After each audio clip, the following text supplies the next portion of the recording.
po jako akawuwo tebatule katona denje kutte yaleso omuggo nagukuba batule batule ya nyambya neje buli eno bweralikirivu bukyali bungi nnyo mu bendo lye Masaka mu districts okuli Masaka, Rengo, Sembabule saako neziriranyewo nga beno basula ku Tebuuche era nga wetwogerera abantu 26 be bakalugulamu obulamu. Haliko omusajja avuga boda okukyalo kuno nayitawo nga bamutematema nankubira essimu nangamba nti bawo bamutematemera wali jangu tugende tumulabe natuukawo nagamba bannange mama mina bawo agwamu omusaayi. Kyokka obunkenke tebuli Masaka wokka wabula n'ebitundu ebyenjawulo gamba nga Mityana, Lubaga, Nabbingo, Nansana saako n'ebirala ebaluwa byatandise dda okusuulibwayo okulabula abaayo nti essaawa yonna ebijambiya bituuka. Minisita avunaanyizibwa ku nsonga z'ebyamawulire n'okuluŋŋamya eggwanga Honorable Dr. Chris Balyomunsi asinzidde ku Media Center mu Kampala n'agumya bannayuganda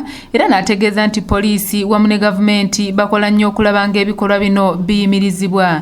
Okusaba abantu nti babeere bagumu tebatya ate bwe bakufunye ebipapula oba okutiisatiisibwa ng'ebipapula mubuulire poliisi mukole ripooti ku poliisi oba ku ba LCs oba bakansala abakulembeze bonna then poliisi nabe ebyokwerinda bajja kulaba nti bajja kukola kyonna ekisoboka okulaba nti abatujju abo tebatuukiriza.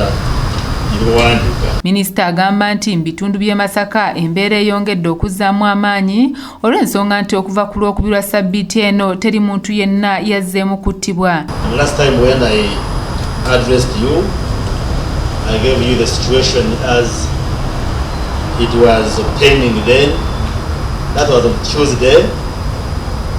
And I can say the situation has continued to improve since Tuesday.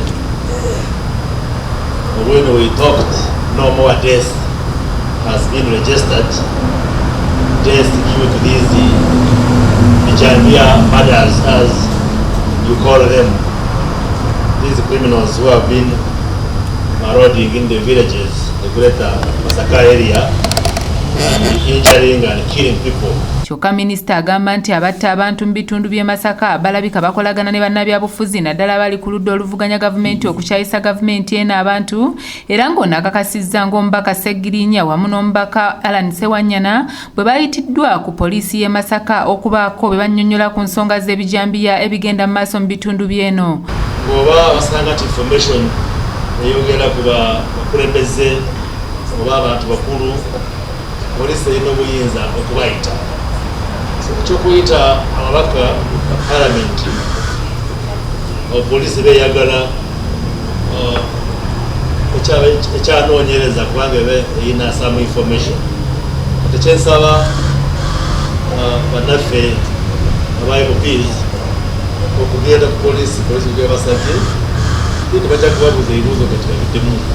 Wabula mu kwogerako ne bannabyabufuzi naddala abali ku ludda oluwabula gavumenti bano basoose kwennyamira olw'ettemu erigenda mu maaso mu bendo ly'e Masaka bwe batyo ne basaba gavumenti okujja ebyobufuzi ko n'omuzannyo mu nsonga eno wabula balwane okukuuma bannayuganda n'ebyabwe nga bwe balayira. Ffe ng'abakulembeze abasookerwako tulina emikulu embeera y'ebijambiya esusse mu ggwanga Uganda naddala mu kuleeta Masaka katugira bitandise n'okusengula okutuuka mu Kampala. Tusooka dda tusaba ab'ebyokwerinda baveeyo amaanyi ge bakozesa okukwata boda essaawa za kafi, amaanyi ge bakozesa okukwata abantu abava mu mirimu okukolera ejjaba nga badda waka gonna amaanyi ago bagakubiseemu emirundi esatu bagateeke ku ebijambiya abali mu kutta abantu baffe Masaka. Kyokka abamu bagamba nti gavumenti ya Mwami Museveni erabika eremereddwa olw'ensonga nti bwe wabaawo ensonga endala bano basitukiramu gamba ng'okugumbula bannabyabufuzi ssaako n'ensonga endala. Yes, ezo nkikakasa nti gavumenti ntuufu ebinganga eremereddwa kubanga tubadde wano mu kabbinkano k'obululu ng'oli ne wabanga bateebeeza nti agenda kukuba lukuŋŋaana nga bayiwa almost battalion namba naye kakati wano Masaka kapaati akakatono nnyo lwaki tukwata amagye gonna otwanga tebalemereddwa gono tubayiwe Masaka ne tubanga tuteekawo obutebenkevu naye otunaabeera nga tukyalimu eyo embeera actually kati embeera kati obunkeke butanguzeemu ku opposition kubanga gavumenti wevanetako kugamba nti no abaopposition ate be bali mabega abantu ate nga tukakasa nti beera kibamanyi nolwekyo kitegeeza nti no gavumenti eremereddwa. Matias Sekanjako yakusakidde eggulire lino okulwa ABS television. Nze kunze gyempitanga joke of the lifetime nti okutandika okugamba mbu segirinya ne sewanyana nti bebamu ku bebateebereza era ne batukana basomoninga kugamba kyenyamiza